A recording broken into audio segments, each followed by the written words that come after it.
Ღვთისათა და Ძისათა და Წმინდისა სულისათა ჩვენთან არის ღმერთი. ყველას გილოცავთ დღევანდელ დღეს ღმერთმა მრავალს დაგასროთ თქვენ და სრულიად საქართველო. ამინ.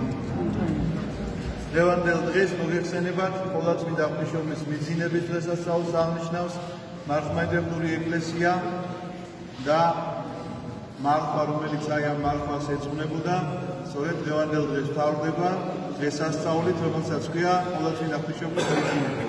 თქვენ დააკვირდით ერთ რამეს, რომ არასდროს არ გამოიყენება სიტყვა სიკვდილი, როდესაც ყოვლადწმინდა ღვთისმშობლის აი ამ დღესასწაულზე საუბრობ და მეცაც გეტყვი, განამარტო სიკვდილი საერთოდ არ არის გამოყენებადი სიტყვა წმინდანებთან მიმართებაშიც კი, მაგრამ გარდაცვალებას, გასვლას ამ ქვეყნიდან ამბობენ და მიძინებას მხოლოდ ყოვლადწმინდა ღვთისმშობელზე აი ესე რაღაცნაირად განსაკუთრებულად ითქმის, თუმცა კი შეიძლება რა თქმა უნდა სხვაზეც იყოს, რომ მიიძინა აი რაღაცა წმინდანმა, რომელმაც თქვათ აღსასრული ჟამი დაუდგა, მიიძინა ესეთი სიტყვა, შეიძლება სხვა წმინდანზეც შევხვდეთ, მაგრამ ყოველთვის სიტყვა მიძინება ჩვენში იწვევს ასოციაციას ყოვლადწმინდა ღვთისმშობლისადმი.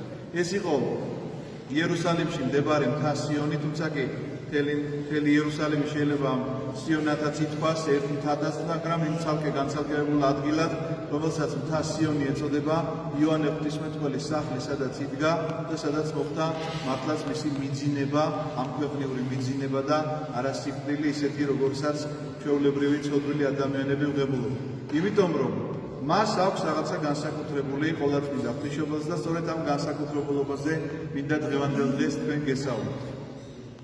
რა არის მისი განსაკუთრებულობა?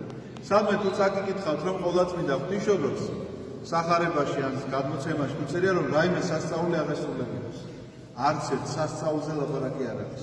სხვათა შორის იგივე შემიძლია გითხრათ იოანე ნათლისმცემელზეც და ნახეთ, ყოვლადწმინდა სამების შემდგომ ჩვენი თაყვანისცემა ვის აქვს? ყოვლადწმინდა ღვთისმშობელს და შემდგომ იოანე ნათლისმცემელს. იერარქიულად ხო ესე მოყვებით? არც ღვთისმშობელს, არც იოანე ნათლისმცემელს არასდროს სასწაული არ აღესრულებინოს. მაგრამ ჩვენ ყოველთვის უფრო გვიზიდავს რაღაცა ის ამბები, სადაც სასწაულები აღსრულებენ. რატომ იცით რომ რაღაცნაირად მოგწონს ეს შინაგანად რაღაცნაირად უფრო აკმაყოფილებს ჩვენ ცნობის მოყარეობას, რომ სასწაული აღასრულა, ესე იგი მართლა ნამდვილია, საოცრება და ესე უბრალოებით დაჯერება რაღაცის გვიჭირს. მე გეტყვით ერთ რამეს, რომ მიუხედავად იმისა, რომ არც ერთი სასწაული ყოვლადწმინდა ღვთისმშობელს არ აღესრულებია, ესეთი რამე ბრძანა მასზე პავლე მოციქულის მოწაფე გახდათ ესეთი პიროვნება დიონისე არიოპაგელი. და დიონისე არიოპაგელი ამბობს, რომ პავლეს რომ არ ეთქვა ჩემთვის, რომ ეს ყოვლადწმინდა ღვთისმშობელია იესოს დედაო, მე ის ღმერთი მეგონებოდა. იმიტომ კი არა, რომ რაიმე სასწაული აღასრულა დიონისეს წინაშე, არა.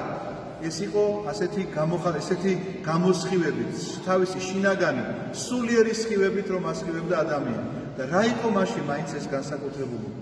ეს იყო საოცარი სარწმუნოება, მინდა გითხრათ, პირველ რიგში, სარწმუნოება და დაჯერება უფლისა. და მეორე, რასაც ყოველთვის ყოვლადწმინდა ღვთისმშობელს, როდესაც ვამბობ, ყოველთვის წინ უძღვის სიტყვა ქალწული. სხვათა შორის ხატზეც კი, ღვთისმშობლის ხატზე ყოველთვის ესე გამოისახება. სამი ვარსკვლავი აზის მას, ერთი ორი მხრებზე და ერთი შუბლზე. ეს იცოდეთ, რომ ყოვლადწმინდა ღვთისმშობელი შეიძლება ცოტა პროფილში იყოს და ერთი მხარე არ ჩანდეს, მაგრამ იგულისხმება. მაგრამ თუ ესე ანფასშია, აუცილებლად სამი ვარსკვლავი აქვს. ეს დოგმატური ღვთისმეტყველება, მინდა გითხრათ, რომ ხატწერაში ეს არ შეიძლება გამორჩეს ხატმწერს, რადგანაც ეს ნიშნავს, რომ ის ქალწულია შობამდე, შობის დროს და შობის შემდგომაც. მაგრამ აი ამ ქალწულებრივ მდგომარეობაზე მინდა მოგახსენოთ ორიოდე სიტყვა, რომ ეს ქალწულებრივი მდგომარეობა არ არის მხოლოდ ბიოლოგიური მდგომარეობა ადამიანისა. ეს არის გონებრივი მდგომარეობა ადამიანისა და ყოვლადწმინდა ღვთისმშობელი გახლავთ სწორედ ასეთი. რადგანაც ბიოლოგიურად შეიძლება ვიღაცა იყოს ქალწული, მაგრამ ეს სულაც არ ნიშნავს იმას, რომ ის ასეთ წმინდად მოაზროვნე და ასეთ წმინდად მოფიქრალი იყოს. მეცაც გეტყვით, ეხლა ჩვენმა პატარა ბავშვებმა, რომლებიც ბიოლოგიურად ნამდვილად ასე არიან, შეიძლება ისეთი გახსნილი ვიდეოები გქონდეთ ნანახი, რომ არც კი დაგვსიზმრებია ჩვენ. ეს ყველაფერი დღეს ხელმისაწვდომია, გააშლის რაღაცას იქ დააჭერს კონტრასტიც და ამოდის და ყველაფერი უბედურება შეიძლება ნახოს და თანამონაწილე იყოს თავისი გონებით ამ ყველაფერში, იმიტომ რომ მოგეხსენებათ ახალგაზრდა სისხლიჩქებს და შეიძლება თავდაუჭერელი იყოს და ვერ შეიკავოს ახალგაზრდამ კი არა ხნიერმა შეიძლება ვერ შეიკავოს ხანდახან თავი ამისგან და ეხლა წარმოიდგინეთ თქვენ ხალხულებრივი მდგომარეობა როგორია მისი არა მხოლოდ ბიოლოგიური არამედ გონებრივი რომ იმ სარწმუნოებითაა გამშვალული ყოლაწმინდა ღვთისმშობელი რომელიც ფიქრობს რომ ნეტა იმისი მსახური გახდეს ვინც შობს მოავლენს ამ ქვეყნად მესიას და ელოდება მესიას და მხსნელს და თვითონ გახდება ყოველივე ამის ღირსი და სწორედ ამ მისი განწმენდილობა რომ ის აზრითაც არ უშვებდა არანაირ ცოდვას თავის თავში აზრობრივათაც კი წინააღმდეგობაში იყო როგორც კი ცოდვა მას შეებრძოლებოდა სწორედ ეს გახდა ის რომ მომზადდა ისეთი სუფთა ჭურჭელი ამ შემთხვევაში ჭურჭელი არ არის შეურაცხყოფელი სიტყვა რომელიც სული წმინდას დაიტევდა იმიტომ რომ საოცარი რამ მოხდა ღმერთი დაუტევნელი ღმერთი განხორციელდა ყოვლადწმინდა ღვთისმშობლისგან ეს გახლავთ საოცრად დიდი საიდუმლო რომ ადამიანმა დაიტია ღმერთი საოცრად დიდი საიდუმლო იმდენად რომ ამისი ახსნა ჩვენ არაფრით არ შეგვიძლია როგორ მოხდა ეს არ იყო რაღაცა თესლოვანებითი განხორციელება როგორც სხვა ჩვეულებრივ ცოლ-ქმარს შორის ხდება ეს იყო სული წმინდისაგან მოვლენილი ის საოცარი რაღაცა გამოუხსნელი და ენით გამოუთქმელი პირით უთქმელი ამბავი რომლითაც ყოვლადწმინდა ღვთისმშობელმა მუცლად იღო და შეიქმნა ის ჭურჭელი რომ განხორციელებულიყო ძეღვის ანუ ღმერთი კაცი გამختارიყო მისი სისხლისგან და ხორცისგან მან ისაზრდოა რომ ხორცი აქედან აიღო და სულიერად რა თქმა უნდა მან მიიღო სრული კაცობრივი უნება და ასევე დარჩა სრულად ღმერთი და აი ამ ერთ ჰიპოსტასში შეერთდა სრული კაცი და სრული ღმერთი და ყოვლადწმინდა ღვთისმშობელი არის მისი დედა. ღვთისმშობელად იწოდება ეს, ანუ ღმერთი შვა, ღმერთკაცობრივად შვა, აი ესეთი საოცარი მოვლენა გახლავთ ეს რაზეც დღეს ჩვენ ვლაპარაკობთ. მაგრამ მიუხედავად იმისა, რომ აუხსნელია ეს ყოველივე და ჩვენი გონებისთვის შეიძლება მიუწვდომელი და დაუტევნელი იყოს და წარმოდგენაში ცოტა მიჭირდეს ამისი დატევნა, მაინც ერთი ძალიან მარტივი მაგალითი შემიძლია მოგიტან. იგივე დღევანდელი სახარებიდან. ნახეთ, რა ბრძანებს მაცხოვარი. როდესაც ის ქადაგებს მართას და მარიამის ოჯახშია, ერთი ქალი ხმამაღლა დაიძახებს, რომ ნეტარ არის მუცელი, რომელმან გიტვირთა შენ და ძუძული, რომელთაც წოვი შენ. და მაცხოვარი პასუხობს, არამედ ნეტარ არის, რომელმან ისმინოს ჩემი და დაიმარხოს ჩემი სიტყვა. ნახეთ, რას ნიშნავს ეს? ისმინოს არის რომ მოისმენს მისას და ამარხვა ნიშნავს იმას რომ შეინახავს და აღასრულებს ამ სიტყვებს რასაც მაცხოვარი ამბობს. ამიტომაც მაცხოვარი კი არ უარყოფს რომ ნეტარ არის ის მუცელი რომელმაც იტვირთა. არა, ეუბნება რომ კი ნამდვილად ნეტარია, მაგრამ ასევე ნეტარია ის ადამიანი რომელიც ისმენს და დაიმარხავს მაცხოვრის სიტყვას. რას ნიშნავს ეს იცით ჩემო ძვირფასებო? ეს ნიშნავს იმას რომ თითოეულ ადამიანს, თითოეულ ჩვენგანს აი ამ მოცემულობაში შეგვიძლია ყოფნა. შეგვიძლია ჩვენში განხორციელდეს ეს ყველაფერი. და როგორ? ზიარების საშუალებით. ადამიანი, რომელიც ეზიარება, ქრისტეს იტევს თავის სხეულში. ამიტომაც მან თავისი სხეული ისევე უნდა მოამზადოს, როგორც ყოვლადწმინდა ღვთისმშობელმა მოამზადა განწმინდა ჭურჭელი, შეიძლება ასე ითქვას, ქრისტეს მისაღებად, ღმერთის სიტყვის მისაღებად, სწორედ ასევე უნდა ვემზადებოდეთ ჩვენ ღმერთის სიტყვის მისაღებად. ნუ იმ შეძლების და მიხედვით რა შეძლებაც რა თქმა უნდა ჩვენ გვაქვს. ყოვლადწმინდა ღვთისმშობელმა თუ კი შეძლო, თქვენ არ გეგონოთ რომ ის რაღაცა ზეადამიანი იყო. ჩვეულებრივი ადამიანი იყო, რომელმაც თავისი ფიქრით, სარწმუნოებით და ღვაწლით მიაღწია ამას.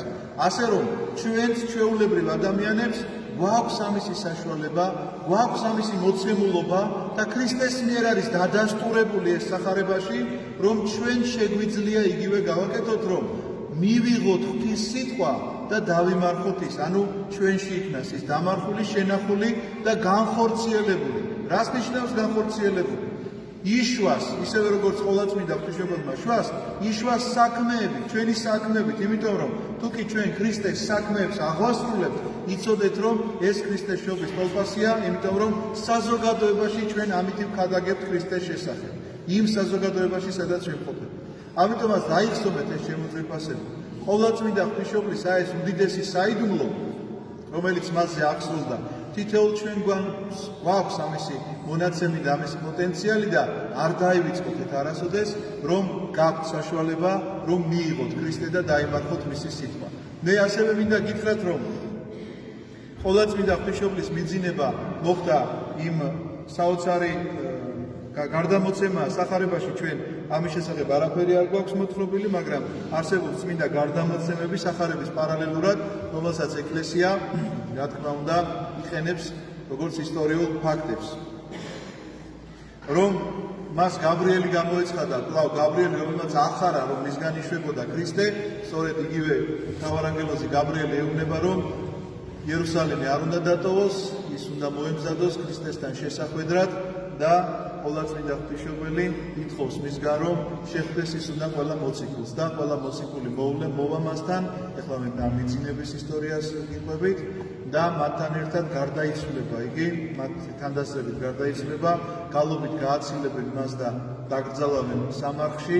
3 დღის შემდეგ ჩამოდის თომა მოციქული, რომელიც ვერ ესწრებოდა ამ პროცესიას და ძალიან გულდაწყვეტილი ამბობს, რომ სურს იხილოს ყოვლადწმიდა ღვთისმშობლის უხსნელი გვამი და მიახლოს მას და როდესაც გახსნიან საფლავს ნახავენ, რომ იქ აღარ არის ყოვლადწმიდა ღვთისმშობლის გვამი. ის ხორციელად იქნა აყვანილი ზეცაში, აღდგომის სიმბოლოა, ისევე როგორც მაცხოვრის საფლავი ნახეს, რომ ცარიელი იყო, ესევე ნახეს, რომ ყოვლადწმიდა ღვთისმშობლის საფლავი ცარიელი იყო და ამიტომაც ეწოდება ამ დღეს მიძინება და აი ხათ ყოველთვის ესე გამოიხატება, შეხედეთ, აი აქ არის გამოსახული მაცხოვარს ხელში უჭირავს ყოვლადწმიდა ღვთისმშობელი ჩვილი სამოსელში შემოსილი, ეს გახლავთ სიმბოლო იმისა, რომ ის ყოვლად უბიცოდ, ყოვლად უმანკოდ იქნა ესევე აყვანილი ზეცად მოციქულები, რომლებიც დასტრიალებენ აი ამ ყოვლადწმიდა ღვთისმშობლის გვამს და ამ დროს მაცხოვარის გამოცხადება, რომელსაც ესევე ცოცხლად აყავს, ხორციელად აყავს, შეიძლება ესე ითქვას,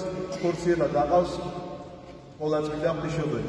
აი ესეთი გახლავთ დღევანდელი დღესასწაულის დღე, მნიშვნელობა და კიდევ ერთსაც დავამატებ და ბევრს აღარ დაგლით, რომ ტროპარს ყოველთვის უნდა უსმენდეთ დღესასწაულით, მარტო ტროპარს არა, ისე სხვათა შორის თელ მსახურებას უნდა უსმენდეთ, მესმის რომ გიჭირთ, მაგრამ ბედავითნების საყურადღებოთაც არაერთხელ მithქვამს, რომ თავარი ის კი არ არის ჩვენად, იმას კი არავის ვეჯიბრებით, უფრო სწრაფად წაიკითხავს. აქ ლაპარაკი იმაზე, რომ რაც შეიძლება მეტად მსმენელთან მიიტანოს სიტყვა, რომელიც სიტყვაც გაქვს დავალებული შენით. მსმენელთან მისატანის სიტყვა არც სისწრაფე უხდება მას და არც გაურკვეველი ბგერების გადაყლაპვა. უნდა ესმოდეს მას, იმიტომ რომ ისედაც ძნელია ძველი ქართული ტექსტის მოსმენა და შესაბამისად იმის დაწევა ეხლა რომ ადამიანი ძალიან ჩქარა გარბის კითხვის დროს ესეც უფრო ართულებს ამ სიტუაციას. ამიტომაც ტროპარი, რომელიც იცის დავიწყე ლაპარაკი, ნახეთ როგორ წერია შობასა ქალწულებაი დაიმარხე, რას ნიშნავს, რომ შობის დროსო ქალწულად ვედარჩიო და მიცვალებასა სოფელი არა დაუტევო. ანუ გარდაცვალების დროს ეს სოფელი არ დაგიტევები, რაც ნიშნავს იმას, რომ ყოვლადწმიდა ღვთისმშობელი რჩება დედად, მეოხად ყოვლადწმიდა სამების წინაშე და თავისი ძის წინაშე ყოველი ადამიანს შეუძლია რომ მიმართო მას და როგორც საკუთარ დედას, ასევე შეევედროს ცხონებას, ცოდვათა მოტევებას, ერთადერთია რომელსაც ასევე ცოდვათა მოტევებასაც ვევედრებით, ღმერთის შემდგომ მხოლოდ და მხოლოდ ყოვლადწმიდა ღვთისმშობელს. ასე რომ იცოდეთ და გახსოვდეთ აი ამ პროფეს ეს სიტყვები, რომ შობასა ქალწულება რომ დაიმარხა, ამ დროს გარდაცვალების დროს არც სოფელი არ დაუტოვებია, უხილავად იყოფება ჩვენთან, ისევე როგორც ღმერთი ამ დროს ლიტურგიის დროს უხილავად ჩვენთან იმყოფება და ხილულად ჩვენ მისის სადახორცვე ვეზიარებით, აი ასევე იმყოფება ყოვლადწმიდა ღვთისმშობელი ჩვენთან და იცოდეთ და იფიქრეთ ამაზე, რომ ევედრეთ მას, რომ წარგიმართოთ მთელი ცხოვრების გზა სასუფევლამდე. ამინ. ნალოცვილი და გახარებული გამყოფოთ ღმერთთან. ყოვლადწმიდა ღვთისმშობელი